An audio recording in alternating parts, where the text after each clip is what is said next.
kind of crush you.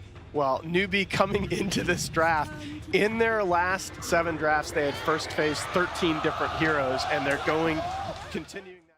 The heroes, okay, but it's not the bread and butter OG that you would have seen earlier, and they're really good at adapting and coming up with new cool strategies. So, I'm looking forward to seeing how they pull this off in this game. The battles for the runes. Newbee is able to at least grab 2 of them. They couldn't grab the top one. Snaking was trying to contest Nortel for it. Did he actually send his boar over? Yeah, he destroyed the last one. Yeah, so it's only 2 runes going the way of Newbee, 1 the way of OG.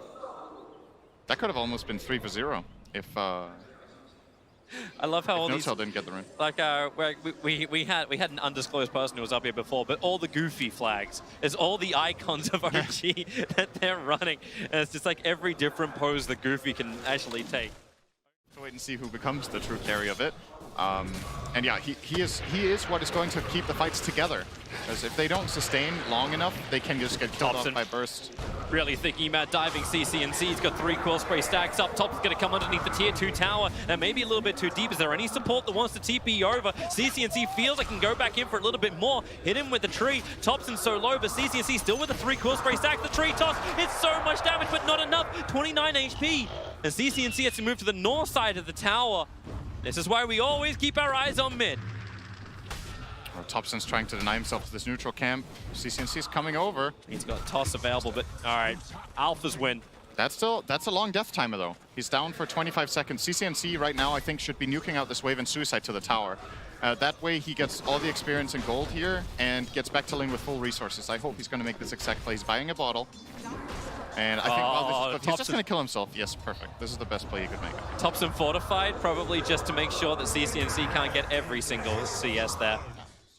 MSS needs a load of extra space, got his 4-stick charges, so Nortel's not going to force this issue. Now it's time for bounties. CC&C's coming over for the 5-minute bounty runes. And if he moves fast enough, he might even get his own opening as Lifestealer, Yawar with a follow-up stun. And it's going to be repelled out by Seb. But this is 4 bounty runes going the way of Newbee. That's really, really big for them.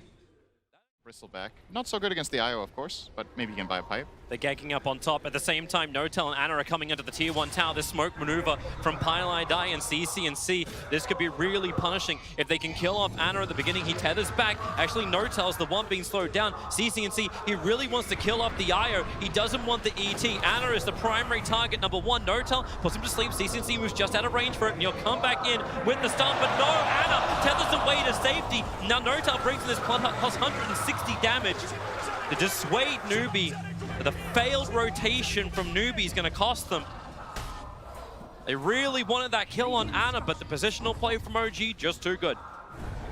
That was just a flat-out outplay by Ana. Going into the bottom left corner there, so the avalanche misses. Top lane though, they're still going to get no-till here, I think. Yeah, the stuns are out. Ana can't give that much, and that's actually first blood. Remember that technically the first one that happened was the denial inside the jungle. Delay this push as much as possible. One downside to playing 5 Elder Titan though is that your mana pool is relatively limited, so he kind of needs IO to Thompson to sustain him. In the middle of the Ancients, he's battling for the 10-minute bounty runes. Once again, Newbee claiming all 4 bounty runes. Back-to-back bounty winners relocate from IO. It's pure efficiency. Rid of it quickly because the rest of OG is coming. Nortel and Ana trying to work with the Alpha Wolf, even shrining early up. But the familiar birds are ready to fight.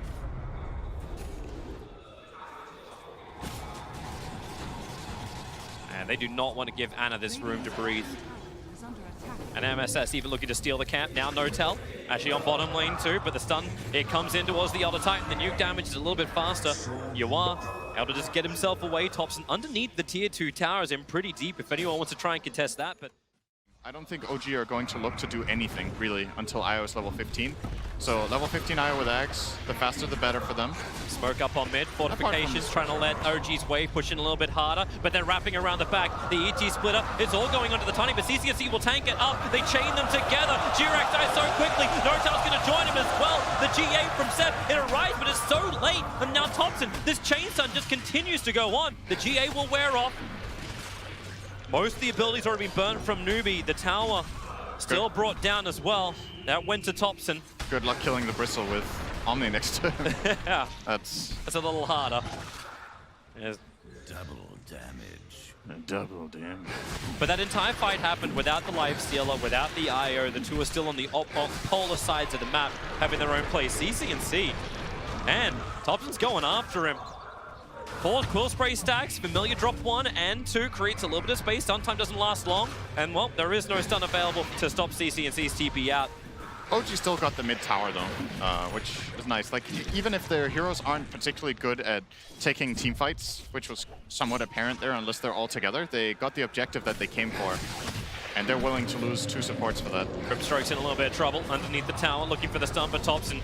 Easy movement speed to get away. The silence will slow him down a little bit, but MSS looking for a rebuttal. Just some damage into Seb, but one by one, Newbee are up here. The Blink Dagger of CC&C is about to arrive, but he's lost his teammates. Is there a toss back? No, he just blinks over. He's going for the 15-minute runes, closer towards his Beastmaster. They find themselves a fight, so they smoke up and they look for it. But what does Newbee do? They hide out. In fact, they then move their own smoke down to bottom lane. They're chasing Ana in the trees, and they need to stop that. They need to actually stop the relocate. They're able to do so. The silence arrived in time from Pylai, and Ana totally controlled. He moved his dominated creep back so he can potentially tether away to safety, but that won't happen. But Ana loses his life. What's the rebuttal? With always OG, there's a trade. It's the tier 1 tower top. Yep. And there's no way they defend that from Newbee, but they're buying time, right? They need to get this Lifestealer his Radiance. Yep. Lifestealer has not really been much of a hero this game so far, as it usually is when you go the Radiance build. You need that time to build up. And so far, so good. Sure, you lose this top tier 1 tower. I don't think it's the biggest deal as long as you don't start losing map control completely. Oh, found a new target. Grimstroke is actually the Inkswell that the Durax still had. Stunning up Lifestealer. Rage is available. He's got a creep wave to infest into, and he's got some problems. Thompson's moved in through the lane too. He needs a little bit more time. Who's he going to reach? A Familiar? Is he going to reach anyone? They just have the Avalanche to create some space with MSS's stuns. Up they go. Toss them away. Shrine's still on cooldown for the moment, but Yawar can get live straight out of the jungle. Ridiculous fight soon coming their way. After what you've seen in the group stages, how they've run this lineup, them having the Aegis, oh, that courier needs to not die. All right, they got the Radiance at least, but... They're going to lose Pylai. MSS will have some space. Yawar beating into Ana, relocates away to safety. And she relocated into that. And now Thompson battles against Yawar. Yawar, he needs a creep to work with. He needs something to work with. MSS can't help him out. And Thompson, Brave Chill, Jirax moved in through the side. A quick toss, catching the two of them together.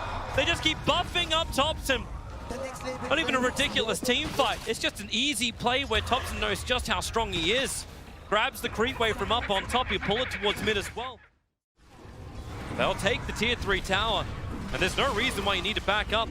Not unless a big initiation from Newbee is able to connect. Ana and Thompson, the ones on the front line. Remember, Ana's still got that Aegis Immortal. Yawar copying heavy damage early on. The rest of OG, Smoke sitting behind, CC&C, nice toss back. They pull Ana in, so deep under the tier 4 towers. They kill him quickly, but CC&C pounced on by the rest of OG. He won't have the ability to fight again here as the stomp. It puts all of Newbee to sleep under the tier 4 towers. The Soulbind tries to connect, and then she got anything. Can they kill Ana once again with the Soul Assumption? He's just tanking through all of this with the one charges. Thompson stacking everybody up as well with the Quill Sprays. They can get back to base, but even that's not safe. One more spray, maybe Snaking will die. Thompson waiting under the tower. He's just tanking through all of it. A triple kill for Thompson. Nowhere is safe when OG hit their timing. He just killed 3 heroes with the fountain. Maybe they'll Need to catch find a new Seb. target. Access to fly out. Oh, Snaking. Does he want to roar on that? Probably not. Pylai dies. Think he better slow down. Instead, Snaking. Another boar up. CC&C. It's the Avalanche. Support's coming in. OG, they have chased way too far here, Newbee. OG owned a tier 2 tower. They have friends to help them out. The Soulbind connecting OG together. The Roar catching 2 prospect being pushed around to the side. But man, the Stomp from Notel, they just create more and more space. And where is this damage that Newbee was meant to have? It's not there. They should probably be very happy that the only person they lost was CC&C. Who knows? But yeah, he's getting the heart. This kill is ridiculously difficult to jump perform. in, toss back. They found themselves a target, but Bristleback with a fresh Assault Cuirass. That's a lot of life and armor they have to get through. Yawar's giving it a shot. OG have come in deep. CC&C once again just stunned up and controlled from the back line, trying to create more space. They'll be the first one to die here. The Roar is finally out, but for what avail? Nothing is really going here. And Thompson, he's the man that's going into the fountain once again. Bathe in the glory of the Radiant. Thompson, he just does not crap. Anna will give all the life. This is just fountain farming. Gee, you got it. This is soul breaking. GG. Okay. GG. The message has been sent. You weren't home, but we smacked through the door and delivered it anyway. What is that? Oh man, that was my favorite moment of the game. Pylai die with the OK GG. Oh man. OG always have these quirky strats. Honestly, I think this will be the last game of the tournament they get IO. Yeah. I'm pretty convinced. Yeah. Just, it's not because the hero is unbeatable or uncounterable, but OG just have these they have these multiple different weird strategies that they can run with it, and you'd probably rather not worry about it. Similar to how, you know, thinking back at TI5, AOI's techies, it's like one of those off-brand heroes. You're like, you know, you haven't practiced very much against.